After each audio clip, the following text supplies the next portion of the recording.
partisan issue. I'll just leave with these last couple of questions, which I'm sure fall into the same investigation privilege. But that's this: how many such queries were actually conducted overall? This is outside Arctic frost in the prior year by the FBI or other intelligence community, and particularly, we really need to know what were this legal standards applied. Did they use probable cause?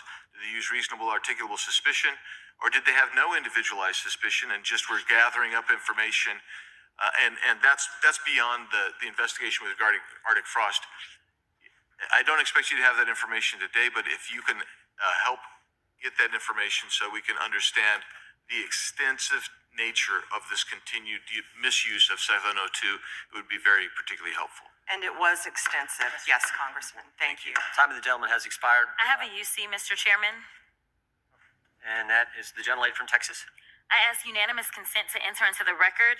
El Paso airspace reopened after FAA quickly rescinds 10-day flights restriction. This was published by the Texas Tribune on February 11th, 2026. And it says it was because of an impasse with the DOD over the use of unmanned military aircraft and not triggered by Mexican cartel drones. Without objection. Point of order, Mr. Chairman. I didn't hear back about the second round of questions. I assume that's not happening. I just want to be able to assure the members, certainly on my side, if not both sides. That's not a point of order. That every member will get 5 minutes with the witness. Will there be 5 minutes for each? Yeah, you get 5 minutes. Yeah. With the witness. Okay, very good. Yeah. Okay. And are you up next? Gentleman from New York is recognized. Mr. Chairman, I want to begin by acknowledging the survivors of Jeffrey Epstein's horrific abuse who are in the room with us today. I want to thank all of you for your bravery in speaking out.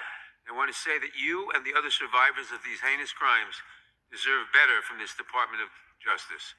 In particular, it is shocking that the department did not redact the names of Epstein's victims, but it did redact the names of their abusers. I don't know whether this was done out of incompetence or whether it was deliberate and malicious, but either way, it is completely unacceptable. Even more troubling, the DOJ has failed to bring any of these perpetrators to justice. Instead, it has engaged in a relentless pursuit of Donald Trump's perceived enemies. I want to focus on just one example. The Attorney General of my home state of New York, Tish James. This DOJ has been hell-bent on securing an indictment against Ms. James for something, anything, simply because she held Donald Trump's companies accountable for years of financial fraud. And indeed, the department manufactured an investigation against her for alleged, quote, mortgage fraud. But the U.S. attorney leading the investigation, Eric Siebert, a Trump appointee, refused to bring charges against Ms. James because there was simply no evidence. Unfortunately, a prosecutor who refuses to do Trump's bidding has no place in this DOJ, so Mr. Siebert was forced out. Trump could not contain his fury that he expressed to you in a social media post addressed to you by name. I'm sure you've seen it. Quote, I fired him and there is a great case, he wrote to you about Mr. Siebert. Then we moved down. We can't delay any longer. It's killing our reputation.